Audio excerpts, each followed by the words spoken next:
Bonjour les Gémeaux, je vous souhaite la bienvenue pour ce tirage sentimental du mois de juin 2021.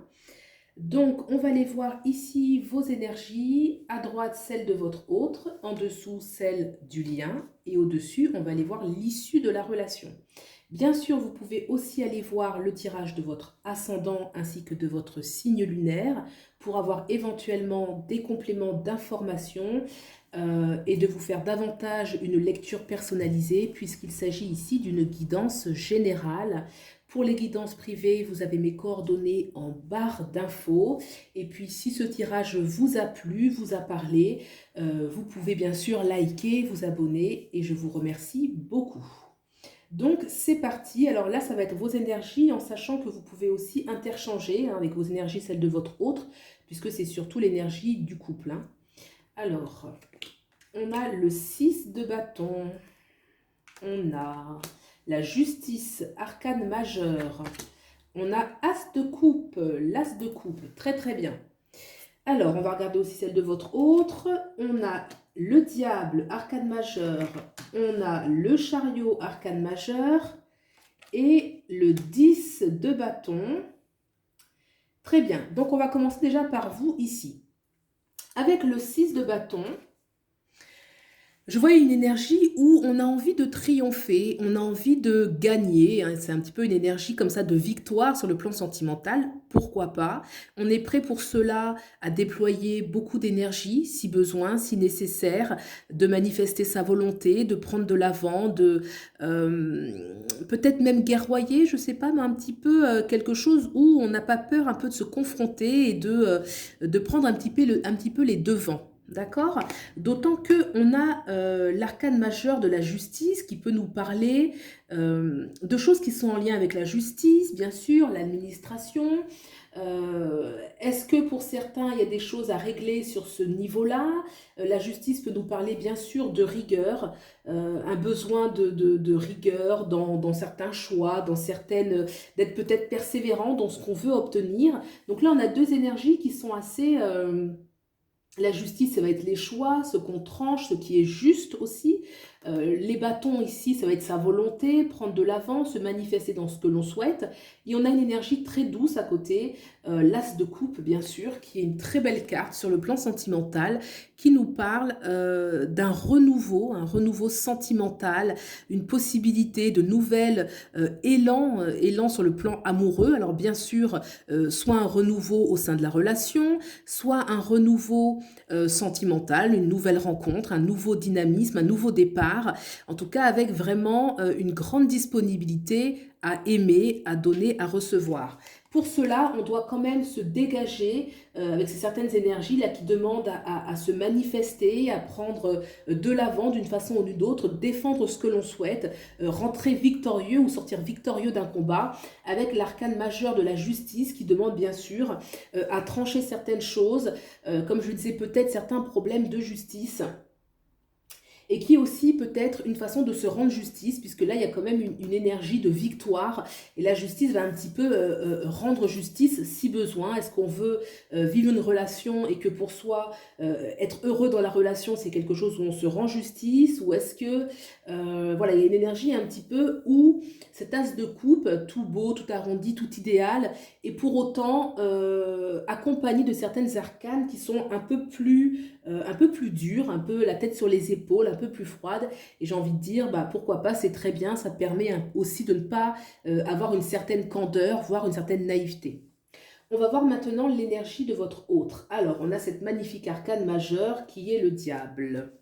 Le diable, sur le plan sentimental, nous parle de choses très dans la matière. Ça nous parle souvent l'importance du plaisir, l'importance du désir, un côté très sensuel, voire sexuel avec le diable.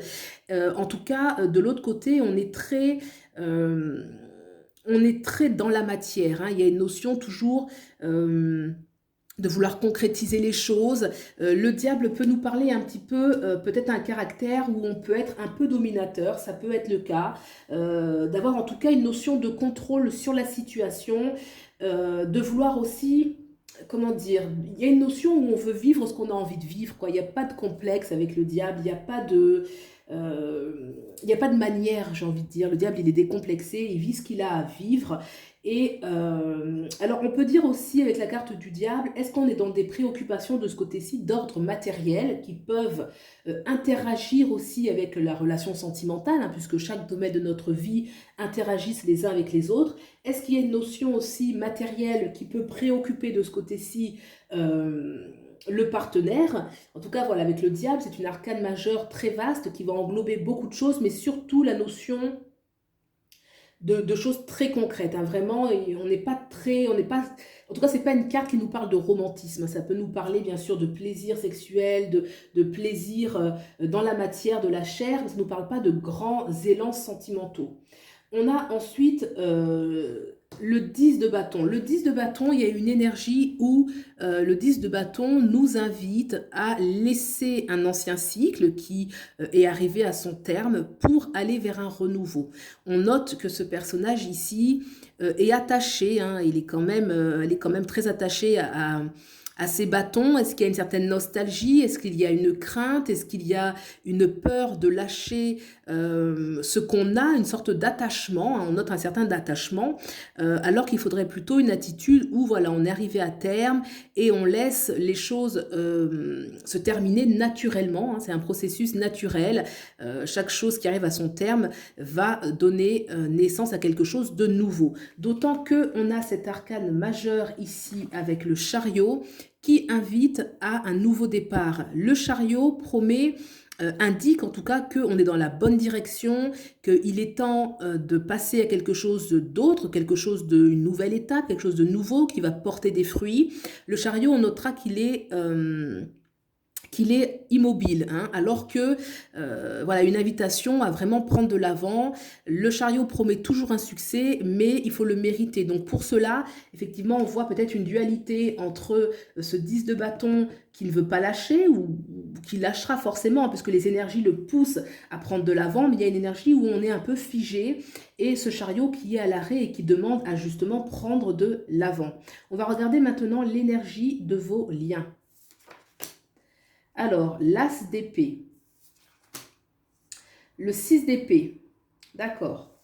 Alors, là, on est clairement dans des choix à faire, des décisions très importantes pour consolider le lien qu'il y a entre vous. Avec cet as d'épée, l'as d'épée, c'est la capacité de trancher, de choisir, la maîtrise, où on doit vraiment faire des choix qui vont être fondamentaux, des nouveaux choix au sein de la relation, peut-être des choses des problématiques qui n'avaient pas jusque-là et qui demandent aujourd'hui à être vraiment tranchées.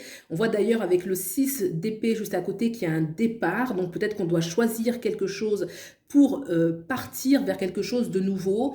Les épées, c'est toujours quelque chose qui parle de quelque chose qui est froid, qu'il faut décider, il faut décider, faire des choix, agir, réfléchir. Il y a cette notion-là pour consolider les choses. Donc moi, je pense que dans le lien, vous êtes dans une étape, les deux d'ailleurs, hein, les deux ici, et là on voyait bien qu'il y a une notion de justice avec le 6 de bâton où on veut gagner, ici il y a le chariot qui doit partir, le 10 où on doit lâcher, donc il y a des notions de choix, et des notions de choix dans le lien, vous devez passer à une autre étape, c'est très important et de décider cela ensemble.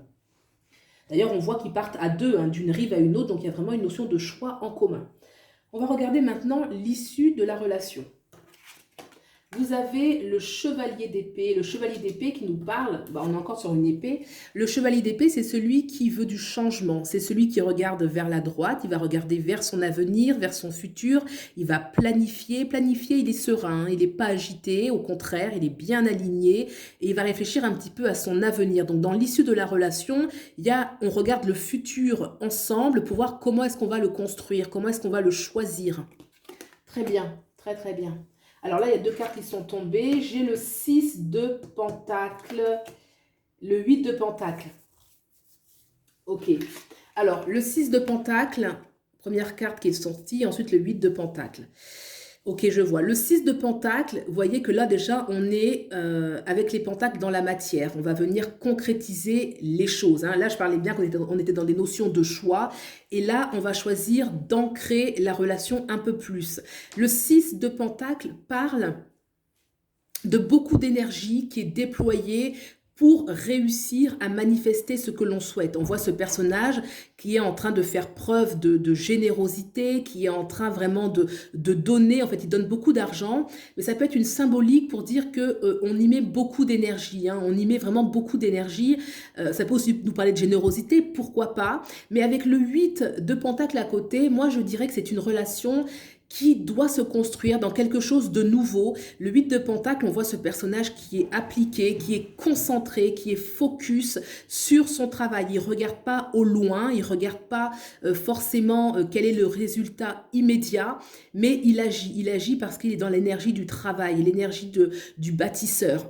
Donc pour moi, ces deux cartes à côté, je dirais qu'il y a une notion que l'issue de la relation, il y a des changements. Il y a des changements sur le plan matériel, des grands choix qui vont demander de s'investir ensemble, de construire ensemble, et que ça ne va pas se faire, j'ai envie de dire, avec le 6 et le 8, il y a une notion quand même d'énergie, on y met beaucoup d'énergie, donc forcément il y a une notion de temps qui va se faire avec, hein, la notion de le temps, un petit peu que les choses se construisent petit à petit. Donc pour moi, voilà, l'issue elle est positive, vous regardez ensemble où aller pour bâtir, construire ensemble. Après le 8, on a le 9 de Pentacle, le 10 de Pentacle, donc ça continue. En tout cas, une énergie où on va s'appliquer ensemble pour bâtir ensemble.